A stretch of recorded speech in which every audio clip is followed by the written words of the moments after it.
Brahma, Gururvishnu, Gurudevo Maheshwara, Gurureva Param Brahma, Tasmai Shri Gurave Namaha. Chinmayam Vyapyat Sarvam Trailokyam Sacharacharam Tatpadam Darshitam Yena Asmai Shri Gurave Namaha. Tvameva Mata Cha Pita Tvameva Tvameva Bandhuscha Sakha Tvameva Tvameva Vedyagravinam Tvameva Tvameva Sarvam Mama Deva Deva Tvameva Sarvam Mama Deva Deva.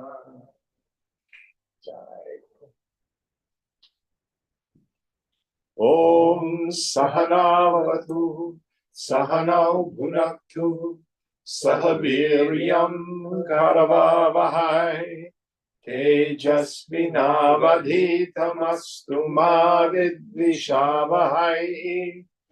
Om Shanti Shanti Shanti.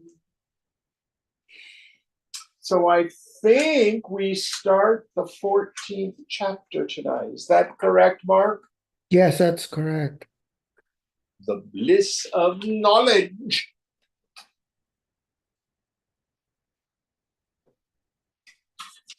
Oh, give us knowledge of the bliss of knowledge. Can I start? Please. Chaturdosh Dhyaya Brahmanande Vidyananda. Chapter 14, the bliss of knowledge. Yogenatma vivekena dvaitam ityatva chintaya brahmananda pashyotha vidyanando nirupyate. Now is being described the bliss of knowledge experienced by him who has realized the bliss of Brahman through yoga, discrimination of the self, and thinking of the unreality of duality. So this is what one needs to do. We are reconciling these two statements. Brahma Satyam Jagan Mithya. Brahman alone is real. The phenomenal world is illusion. Mithya. And Sarvam Kalvidam Brahma. It's all Brahman. This world is verily Brahman. Make up your mind. Is it illusion or is it Brahman? Yes. So now, what is the precondition for knowing the bliss of knowledge? We know the reality of Brahman. Not only I am Brahman, but this world is Brahman. And the names and forms seen, but not real. Therefore, I have given up my concern for them. When the mind is in ignorance, I think I, the person, am real. The world of name and form is real. And I suffer. I have little moments of happiness. What we talked about in the last chapter, the Vishaya Ananda. pleasure I experience, the bliss through the objects. And in my ignorance, I don't know what it is. But for the Sthita Prajna, for the person of steady wisdom, there's no other happiness than the bliss of the self. That wonderful term that he used earlier, Brahmananda Rasa Swad, the tasting of the juice of the bliss of Brahman. All right, going on. विषयानन्दवद् विद्यात् आनन्दोऽधिवृत्तिरूपकः दुःखाभावादिरूपेण प्रोक्त एष चतुर्विधः. Like the bliss arising from the contact of the mind with external objects, the bliss arising from the knowledge of Brahman is a modification of the intellect. It is said to have four aspects in the forms of absence of sorrow, etc.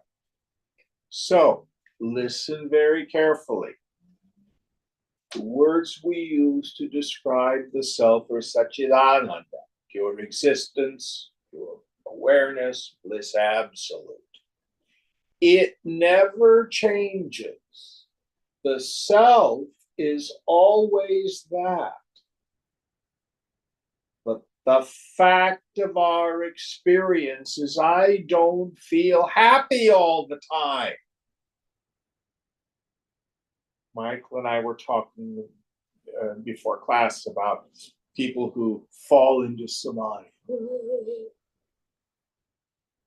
Is that ananda?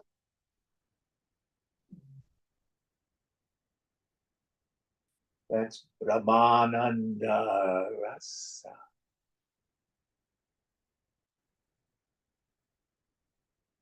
So, I like to start with the definition of ananda. No sorrow reaches there. Physical pain gets to my body.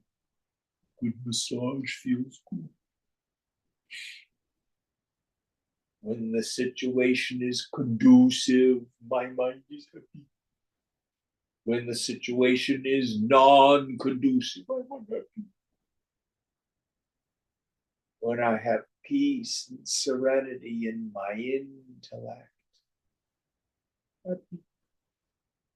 When I'm in doubt and confusion, I'm happy.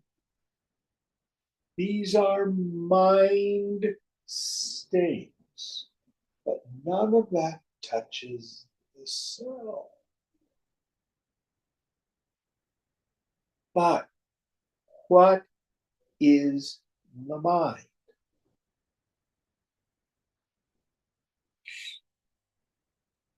The mind seems to appear when there's this apparent forking. Nirguna Brahman, Saguna Brahman. In the end, the suffering mind is nothing more than that Vikshepa Shakti, that projecting power. And when the mind ceases its projection and becomes all, it tastes the bliss of Brahman. Right? Teaching aid here. Lord Ram is the self. Hanumanji is the mind. It's very powerful. It can do anything. All the stories, it goes and carries mountains, can fly from here and there. But where does the mind find its peace? In the embrace of the infinite. So, we can look at some interesting words. What does yoga mean? keep poking at you. To yoke, to unite, to become one with What becomes what? What gets united to what? the Jiva, with Brahman. No! That is incorrect.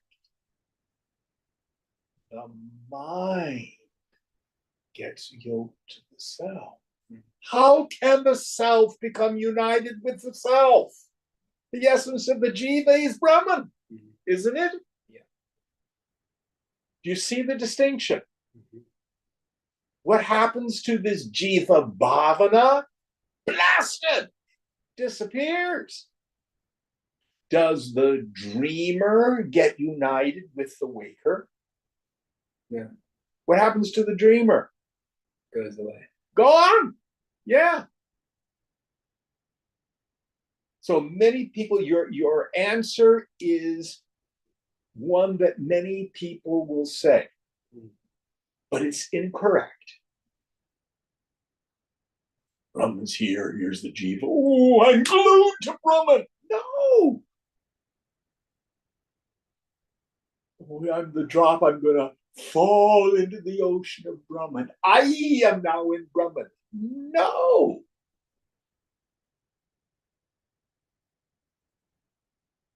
My mind is under the influence of ignorance. The mind is ignorant, and it does not know what always is.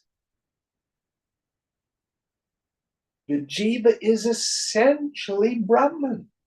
It doesn't become Brahman. It doesn't unite with Brahman. I just have this stupid suffering mind. Why does it suffer? Because of ignorance. I think I'm a person, and I think the world is separate and real. I hanker after it. That hurts. So it is the mind that undergoes its transformation. When the mind stops its kartavya, its obligatory actions, its struggling, the mind comes home. It's able to give up the struggle when it ceases to try to secure the jiva. The jiva doesn't exist. To try to secure the jiva is like trying to shelter your shadow. Or I have to walk around the block a different way tomorrow so my shadow doesn't fall in the gutter. That's nonsense. And I quit trying to find love, happiness in all the wrong places. That's what happens. The mind comes home. So listen very carefully. This is a secret. We're actually dealing with two kinds of knowledge here. The first knowledge is the perfect knowledge. That is the self-evidence of the self. How do you know you were you? You don't see, hear, taste, touch, smell, emote, or think yourself. Oh, then I'm unknown. To whom is that unknown self occurring? Oh, to me. No, you know you're you. How do you know it? I don't know. That's right. You don't know it yet. But you directly experience that you are you. You are not unknown. Are you in bondage? Yes, I'm in bondage. Do you know that you're in bondage? Oh, well, I know it. I'm so miserable. I am. I know. No one lacks for the experience of the self. And what's my problem? My stupid ass mind. Both bondage and liberation occur to the mind. The self is ever free. What is liberation? It's the deeply rooted conviction in the mind. Not that I'm a realized person, but I am Brahman. Based in direct experience, not just paroksha jnana, indirect knowledge. It has to be aparoksha jnana, direct experience. This is the value of samadhi.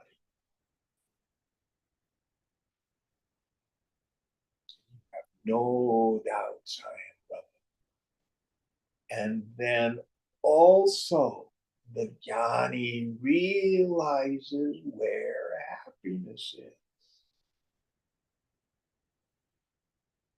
The names and forms are shunyata. They're not bad. They're just empty. They're inherently neutral.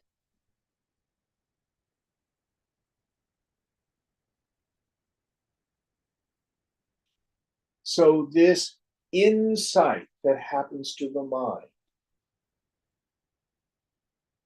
one of the terms we have is pratyabhijnana, recognition.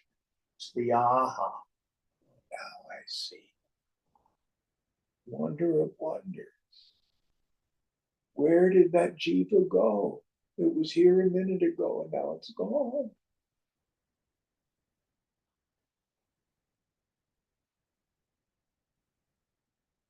What incredible peace.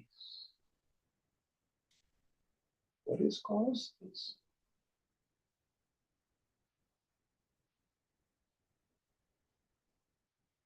This happens to the mind.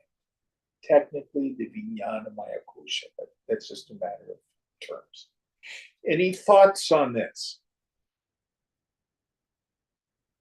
All right. Now, he's going to talk about these four elements going on.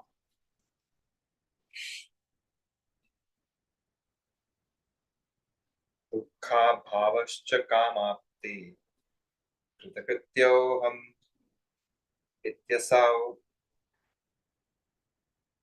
prapta pranyo hamityeva chaturvidhyam udahritam. The four aspects of the bliss of knowledge are absence of sorrow, the fulfillment of all desires, the feeling I have done all that was to be done, and also the feeling I have achieved all that was to be achieved. So let's break this down and talk about each one of them.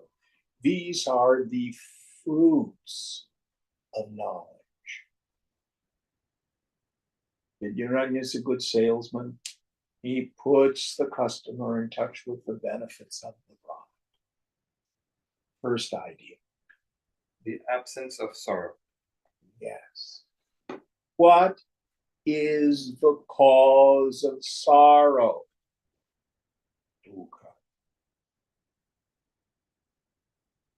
You can answer that.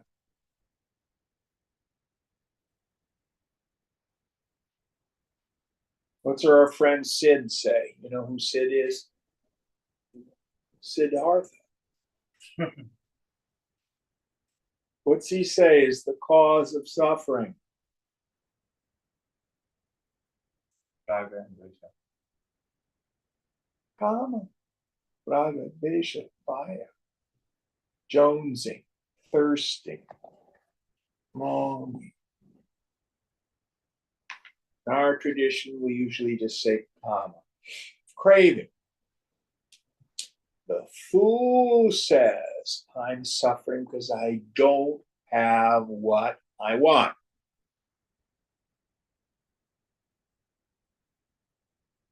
Yogi knows.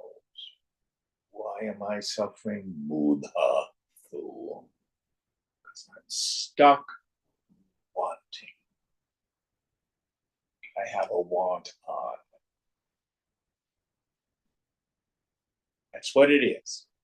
And it can take a long time to see kama over here, and my suffering over there, and I think I'm unhappy because I'm not getting what I want. I need to get people, places, things, and conditions. And that's why I'm so unhappy. That's the dukkha over here. The yogi finds they are the same thing. Kama equals dukkha. Plus.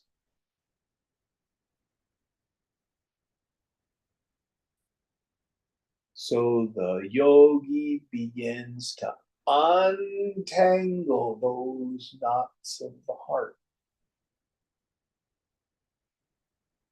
which are the cause of my suffering. Because of spiritual ignorance, I first try to secure self. Am I okay? How am I doing? What do they think of me? And I try to secure Vishaya, the objects of desire, and worldly stuff. Knowledge ends all that. So it's freedom from existential suffering. I know I am worthless, changeless, and deathless. I know names and forms are mithya. So the mind no longer extroverts to the suffering of Krishna, Spriha. Second idea. The fulfillment of all desires. Yes. So I want to get this. And these can be on many, many levels. We've talked about the various kinds of desires.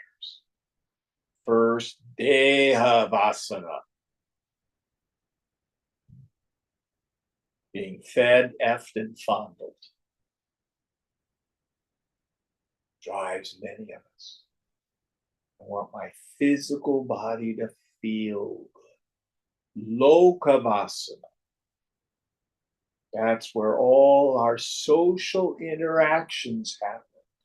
The desire for the approval of others, the desire for companionship, the desire for connection.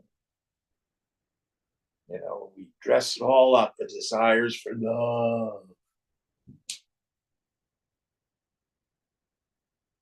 Lokavasana, connected with the world. It's my suffering there. They don't like me. I'm lonely. Shastravasana, body, mind, intellect, means unnecessary study of the scriptures. But the deeper understanding is I want to figure stuff out. If I just figure it out, I'll be okay. That can go even to yoga. I want to figure it out. I want the answer.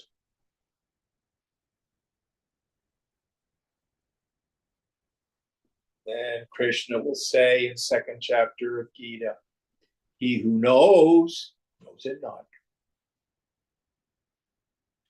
He who knows it not.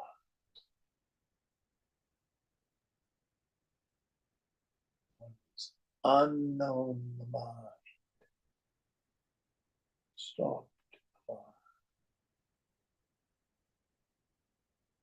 He knows.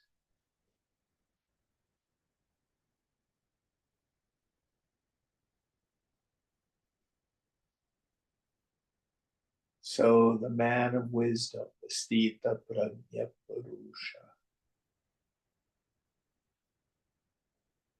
no longer struggles. He has Parama Santosha, supreme content. Next idea. The feeling I have done all that was to be done. Yes. I have fulfilled the purpose of my life.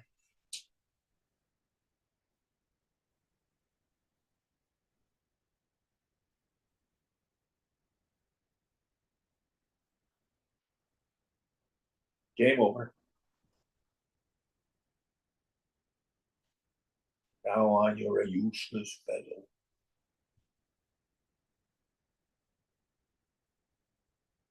This is the meaning of nirvana, blown out.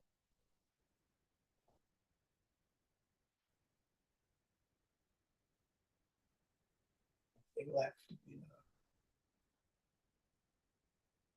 Will I stop doing anything?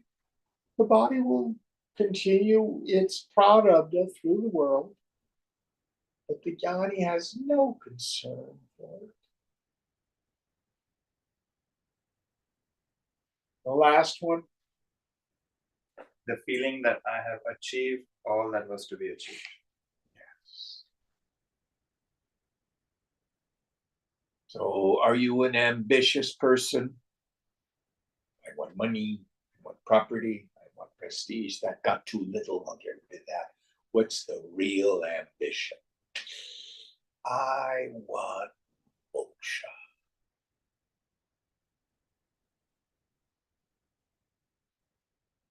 Strive hard for liberation.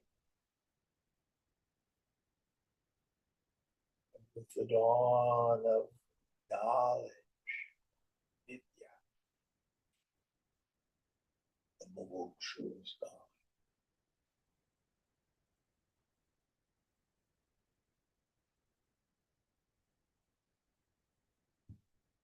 Next verse.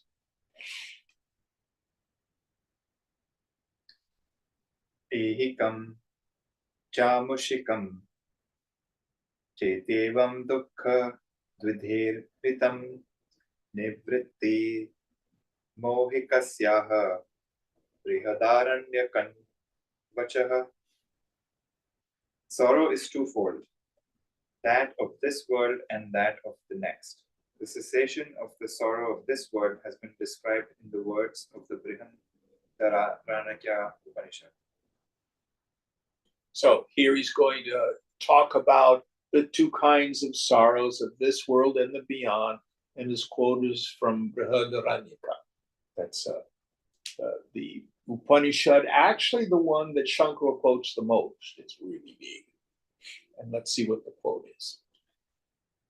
Atmanam chedvijaniyat ayamasmiti purushaha kimichan kasya kamaya shariram anusanjavret. When a man Purusha has realized the identity of his own self with that Paramatman, desiring what and to please whom should he allow his body and mind to be afflicted? So, what is the essence, the knowledge that the jnani has? It's not the knowledge I'm now a realized person. For Mahavakyas, Prajnanam Brahma, Ayamatma Brahma, Tattvamasi. Fourth one, Aham Mahatma. Is that it? Aham Mudi. Is that it? What's the fourth one? You know it. Brahmas. Aham Brahmas.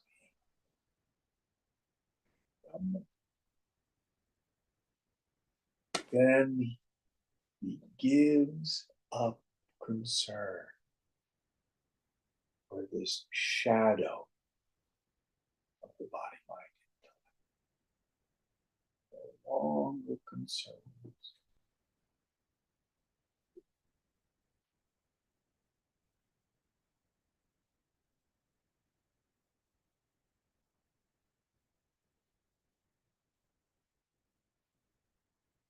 It's not that the jnani has great psychic powers Not that they're necessarily honored by other people. Not that they know a lot of scripture or even know Sanskrit. Nisargadatta Maharaj was a very uneducated man. The mark of the man of wisdom or the woman of wisdom. No, Brahman.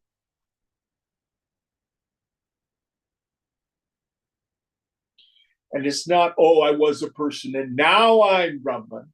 It's, how could I have missed it? I've always been Brahman.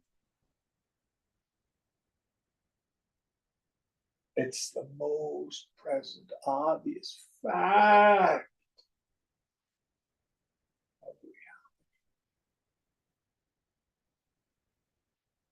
Next one.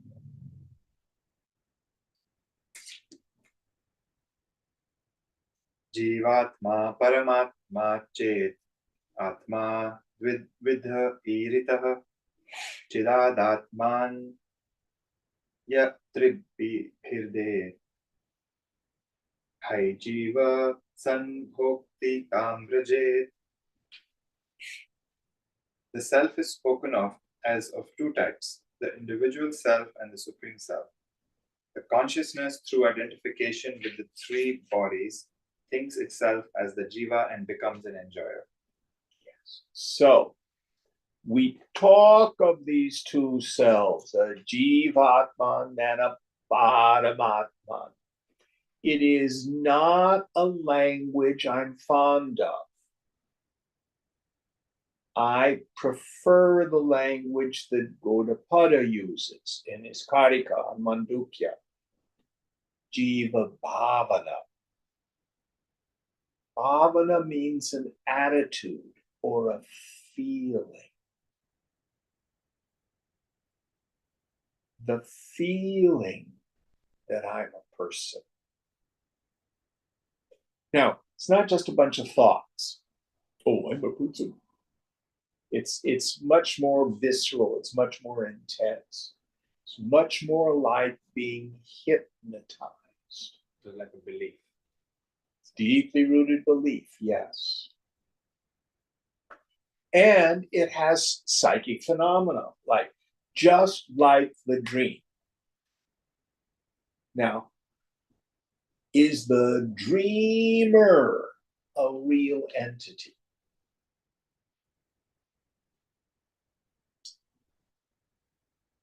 Or is it something just conjured by your mind?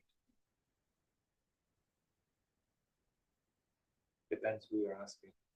Yeah.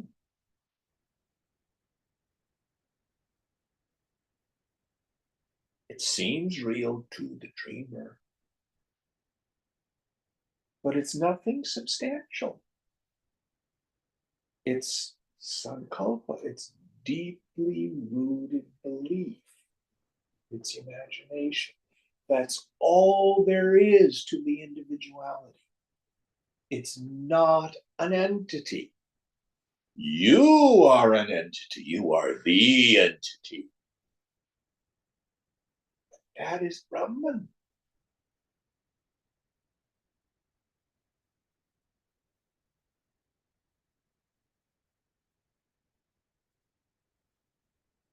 Jiva Bhavana. The feeling, the belief that I'm the body plus the personality. But it's never a reality.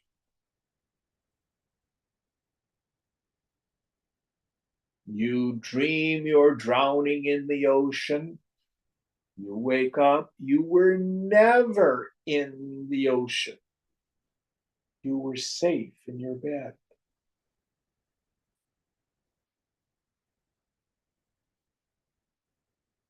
And the other thing I love to ask, do you incarnate into a dream? Are you in the dream or is the dream in you? Well, when I'm dreaming, it feels like I'm in the dream body. It's not real.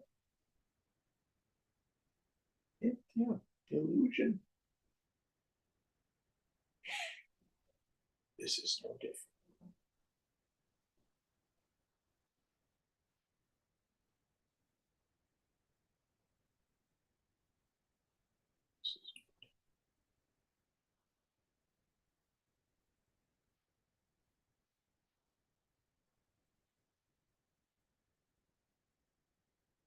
So we say the substratum of the ego is Brahman. If you inquire into this personal sense of self, it falls. But something is there. The very substratum of the ego is Brahman, Paramatma. Mandukya thunders. No jiva is ever really born. No jiva undergoes any change. It's like a very long and very vivid dream.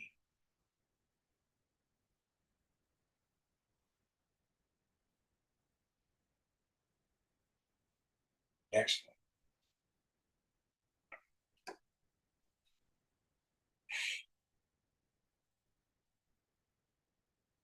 Paratma Satchidananda Tadatma Nama Rupayoho Gatva Bhogyatvam Apanna Tadviveke tu no bhayam. The Supreme Self, who is by nature existence, consciousness, and bliss, identifying itself with names and forms, becomes the object of enjoyment. When, by discrimination, it is disidentified from the three bodies and names and forms, there is neither the enjoyer nor anything to be enjoyed. So, does the misidentification happen to the self? No. It happens to the mind. The mind attributes to the self the qualities of the not self. It is the mind that thinks I'm a person, that identifies with the world of name and form. Self is untouched by it.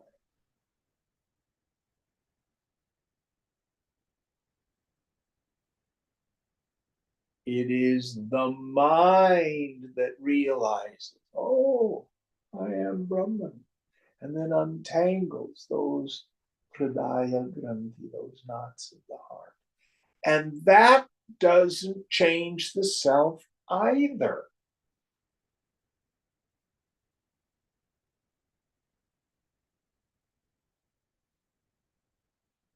The self is kutastha, as Vidyaranya said. Still, stable, mountain that never changes. Achalam. It never moves.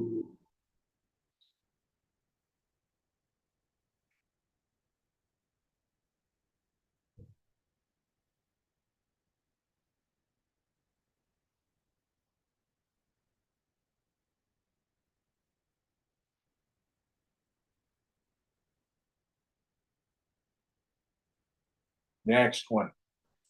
I guess one thought about this verse. The last sentence says that there is neither the enjoyer nor anything to be enjoyed. So it sounds like he's negating the subject and the objects. The process, or I guess the enjoying remains. Right, I guess. Well, I think what he means there, at least this is my interpretation, look at it two ways. If the mind goes into nirvikalpa samadhi, like deep sleep, there's no individual knower or enjoyer, nor any objects to be enjoyed. Mm-hmm. Or you can take it as sahaja samadhi, just like when you see the mirage waters in the desert. You perceive what looks like water, but your knowledge is sand. So the person of steady wisdom perceives a phenomenal world. This used to really confuse me because we'd be at dinner with Swamiji and he'd say, pass me the chutney. You know, he's identified, you know. No, he's just not talking funny. But he never lost his knowledge. is that vast empty space. And the vyavahara, the equipment, is like a lucid dream. Now that's my understanding of it. Any thoughts on that? That makes sense.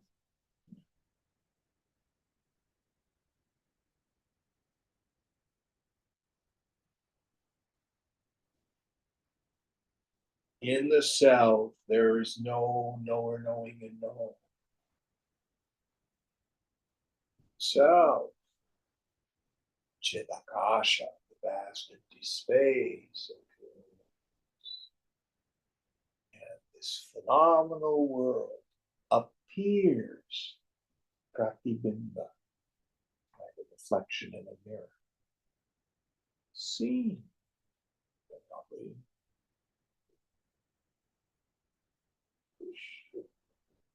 Any thoughts on this out in Zoom land? You have any thoughts on it, Michael? No. Next one.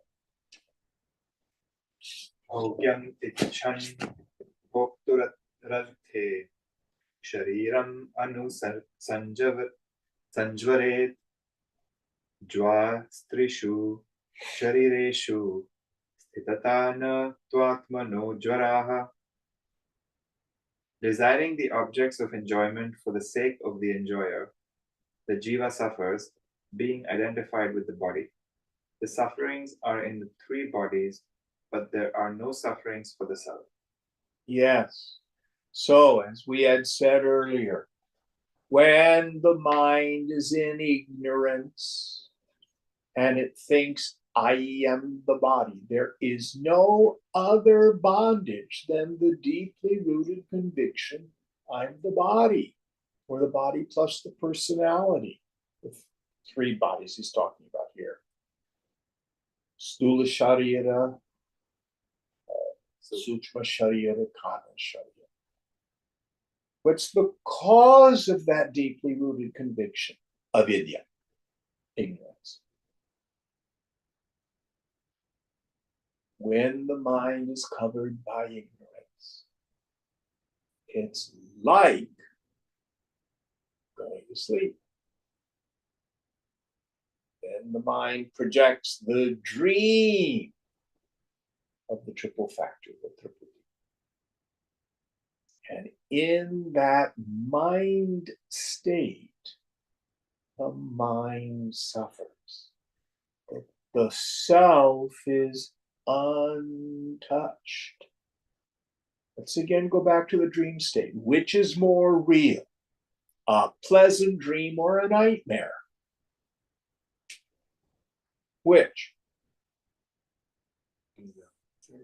Nightmare, that's correct. Either nightmare. Both are illusions.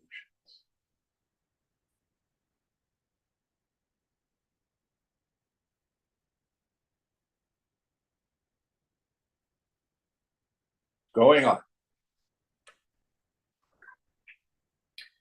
व्याधयो धातुवैषम्ये स्थूलदेहे स्थिता ज्वराः कामक्रोधादय सूक्ष्मे द्वयो बीजं तु कारणे. The diseases due to the disequilibrium of the bodily humors are the suffering of the gross body.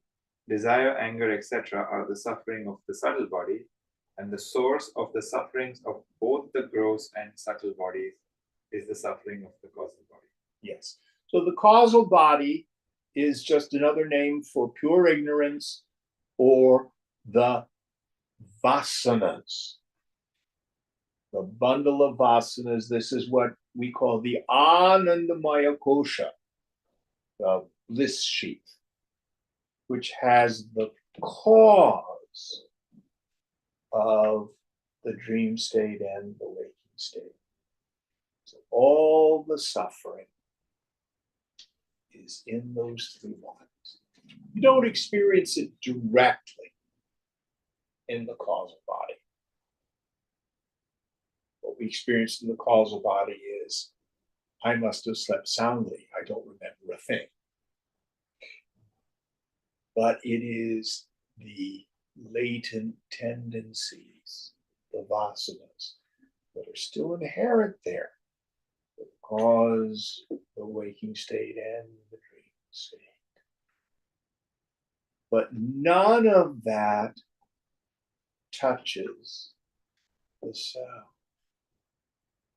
Now, there is a practice that's implied in this. Swamiji used to say the way to heal the mind is to get out of the mind. Shift my sense of identity out of the three bodies. I am Brahman. I am the uninvolved, untouched witness of the three bodies. None of this ever really affects me. What concern have I for it? It starts to turn the volume level down.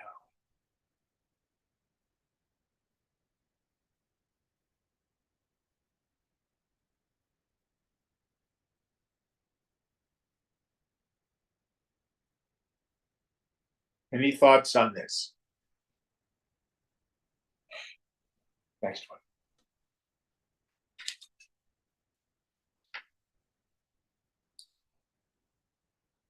अद्वैतानन्दमार्गेण परात्मनि विवेचिते अपश्यन् वास्तवं भोग्यं किन्नामेच्छेत् परात्मवित्. The knower of the Supreme Self, while discriminating about it as mentioned in the chapter on the bliss of non-duality, sees no reality in any object of enjoyment. Then what then should he desire?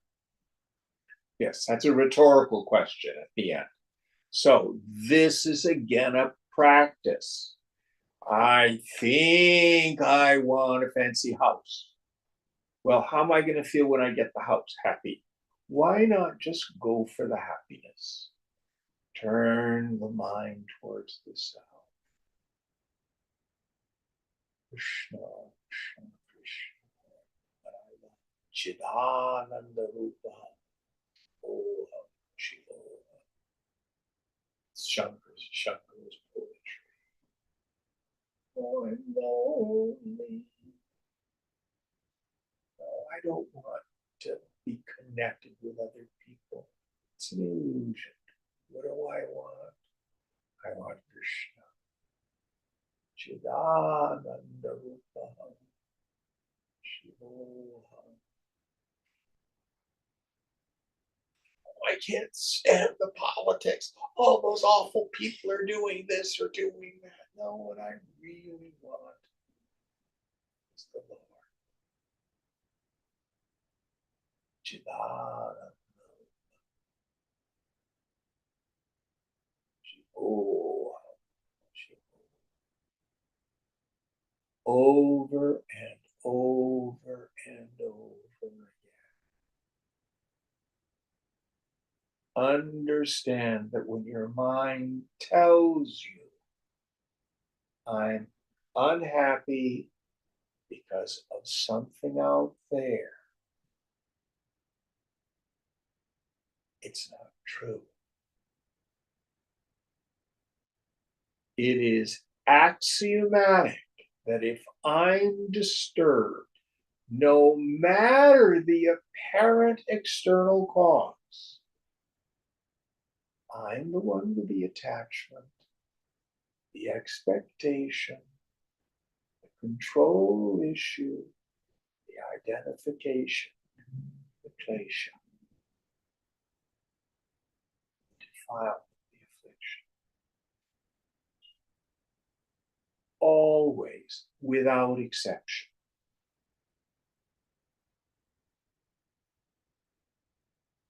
What do I do about it? This is jnana abhyasa. What's that mean? Practice of knowledge. Over and and over again. Own your dukkha. Know why you're suffering. And own your anatta. Practice mature vairagya. Even at the highest levels of practice, we go all the way back to the beginning. Viveka vairagya cha. Viveka, a firm conviction in the intellect that Brahman alone is real, is blissful, is the source of happiness, peace, contentment. The phenomenal world is mithya, a lie, illusory. Then vairagya, that desire. Shankara understands we don't achieve this overnight. To give up attachment to all experiences gained through the senses. And to give up identification with any form of self, from the body up to and including the form of Brahma, the creator. Meaning like really powerful.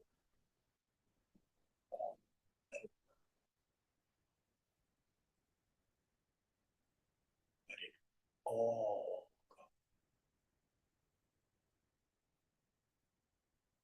mind extroverts into an object of the senses through insight, vipashyana.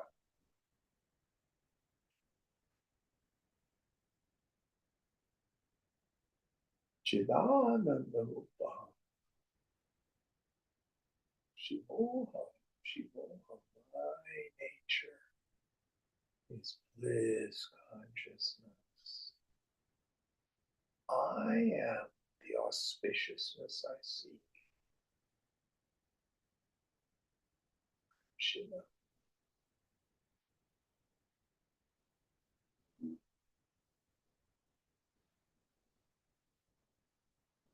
Any thoughts on this? Don't be sloppy.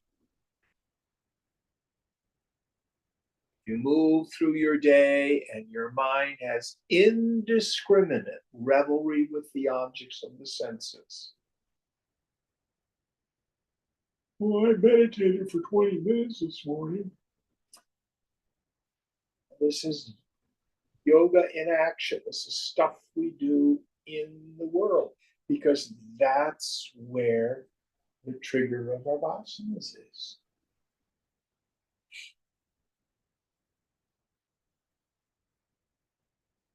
That's where the sadhana is.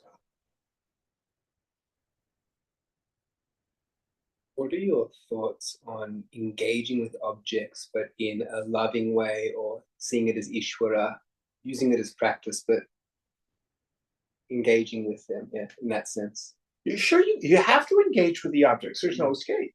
Mm. But that's what I'm saying. Of course it's Ishvara. Mm. But don't fool yourself.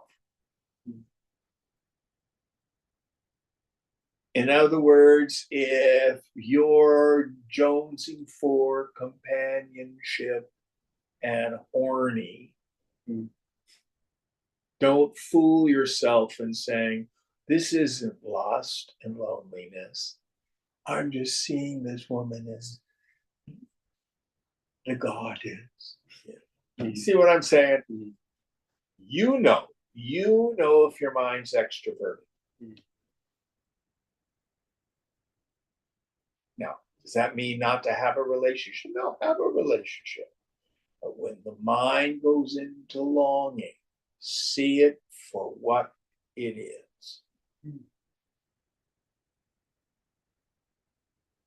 It has nothing to do, in the end, with the actions that we take. It's does the mind extrovert. Does that make sense? Yeah. So if you read, this is of course it's a literary device. This wonderful book, Tripura Rahasya, Have you gone through that at all yet? No. So there's this, well, the first third of the book is the story of Hemaleka and Hemachuda. So this is a feminist structure, so scripture. So Hemaleka is the fair damsel. She's the adopted daughter of a great sage, and she's deeply enlightened. And Hemachuda is just a horn dog. Oh, she's so hot. And her father says, "Steady, Prince," because he's getting a boner and stuff like that. I mean, it's really funny. It's an R-rated text. So they get married. And so he's just all over her. They do it in the palace, they do it in the garden and stuff like that. And he says, "My dear, how can I have enjoyment that when we do the mufti pufti, you're not having as much fun as I am? You seem extracted, distracted. You know, you're just kind of. It's like making love to a doll." And I'm not saying that's how you should be in bed, but you get the idea. She's certainly fulfilling her duty as a wife, but the mind doesn't next to her. Now, of course, the surface part of the mind will always go through it. Did I enjoy cooking for people on Saturday? Yes. The fact that my stew was completely gone and eaten completely, did that satisfy me? Absolutely. And was I attached?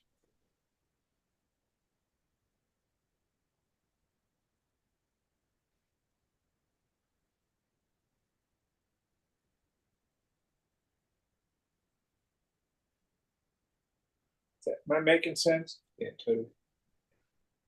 But we don't want to fool ourselves. I don't care. I love you just as you are. But don't rationalize your suffering. If, for example, it's some lady and you get involved, you're seeing her as God, and she dumps your ass, there's the proof of the pudding.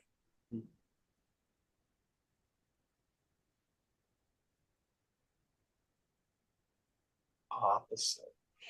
There's a student here a few weeks ago. We were talking about Swamiji. You know, it's been 50 years since I met him. And this fellow says, "Well, did you grieve when Swamiji died?" And I said, "Of course not. He didn't go anywhere." I saw rather soon he wasn't that brown little man in the orange robes. He wasn't even the great commentator on scriptures, although he was at one level that. Very soon I learned how to just pour into his emptiness. There, the bliss of Brahman.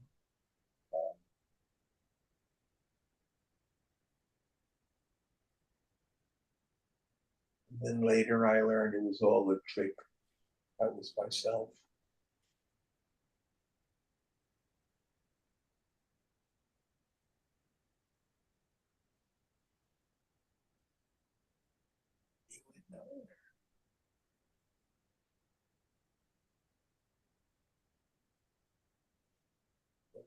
You would know.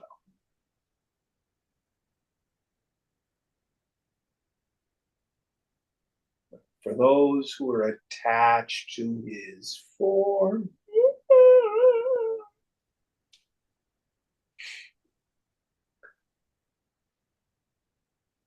so sorry for your loss.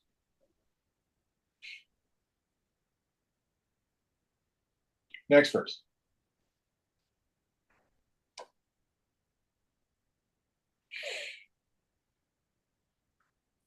आत्मानंदो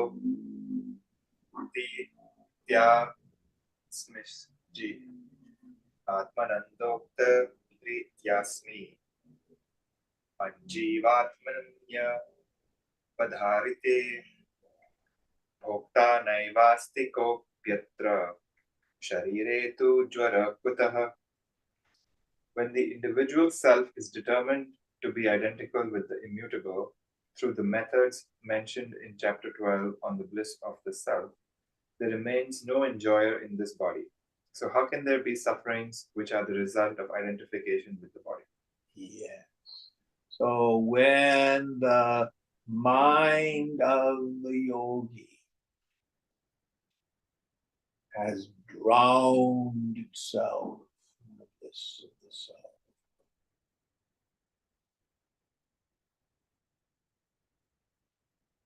there's all these various images. I think Gita says it's like a drop of water of dew at the end of a blade of grass dropped into the ocean. That's what worldly pleasure becomes.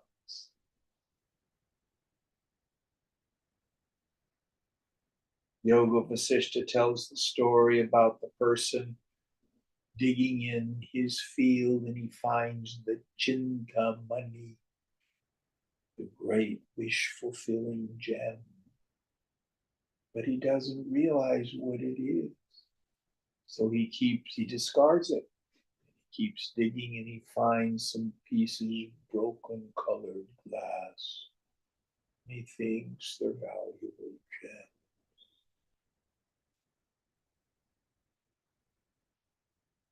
That's the worldly person. But the jnani, he knows, I found the pearl of great price. The Kamadhenu, the milch cow of desire. Chintamani, the wish fulfilling gem. It's myself. The term I use, the world becomes trinkets and baubles.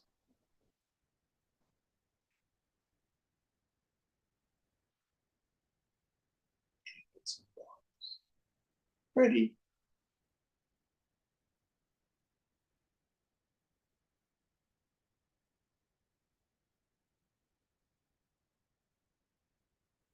And then the mind of the jnani no longer extroverts. It doesn't go seriously into the world the way it used to. All right, next verse. पुण्य पाप द्वये चिंता दुःखं मामुष्मिकं भवेत् प्रथमाध्याय एवोक्तं चिन्तानैनं तपेदिति. Anxiety regarding virtue and vice are the sufferings of the future life. It has already been told in chapter 11 that such anxiety cannot affect the illumined man. So this is what we call agami karmas. Sanchitta karmas are the karmas of the past which have yet to fructify. Agami karmas are the karmas of the future that we set up in this life. Oh, I'm worried. I better be a good person so I come back with a good next life. Oh, I can't be a rascal or I'll come back as a monitor lizard. All of that is for naught. Both Sanchitta karmas and Agami karmas are gone, roasted in the fire of wisdom. No external circumstance affects me. Sangoham, I'm unattached to it.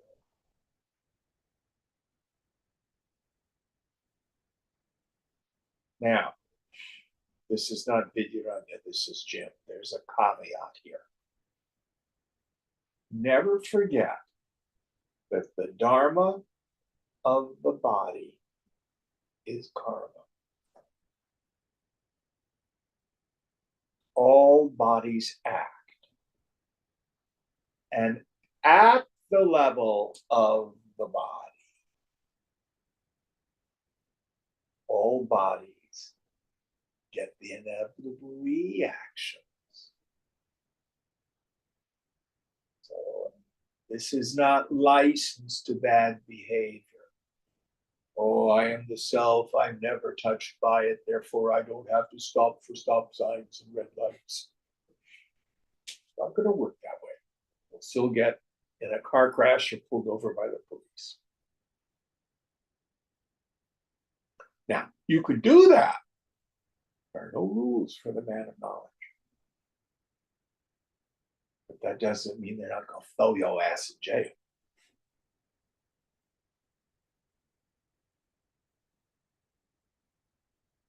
This is not a license to bad behavior. For no other reason out of compassion for other people. Don't be a jerk. But the equipment is by nature finite and flawed, constructed from ignorance.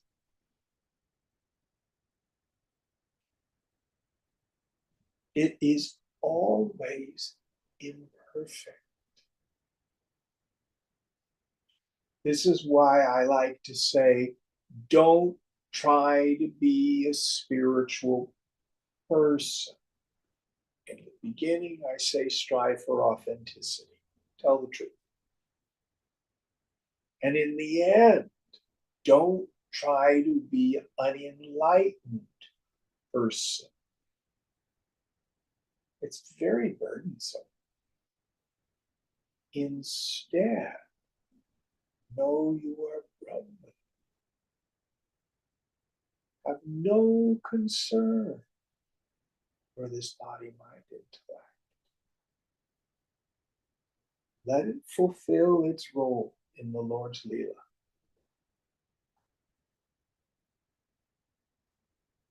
You keep your mind immersed in the sound.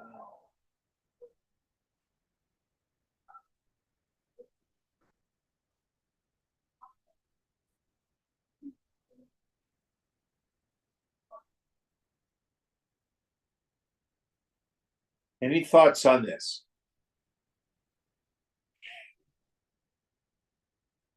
So the person of steady wisdom no longer has concern about doing ritual, accruing punya, or expiating sin, papam.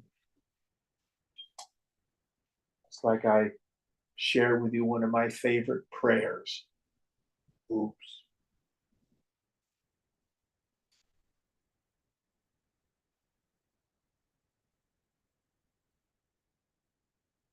And the person of steady wisdom can do things that hurt other people, not to hurt them. Sometimes just our way of moving through the world may step on someone's toes inadvertently.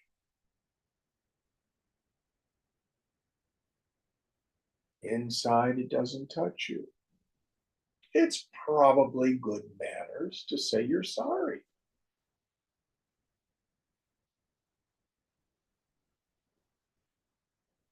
Not to expiate sin, but it's compassionate towards other people. Any thoughts on this? All right. I think this is a good place to stop. What verse are we on for next week? 13. 13. Om Purnamada Purnamidam Purnat Purnamudachyate Purnasya Purnamadaya Purnameva Shishyate. Om Shanti Shanti Shanti Hari Om Sri Guru Pyo Namaha.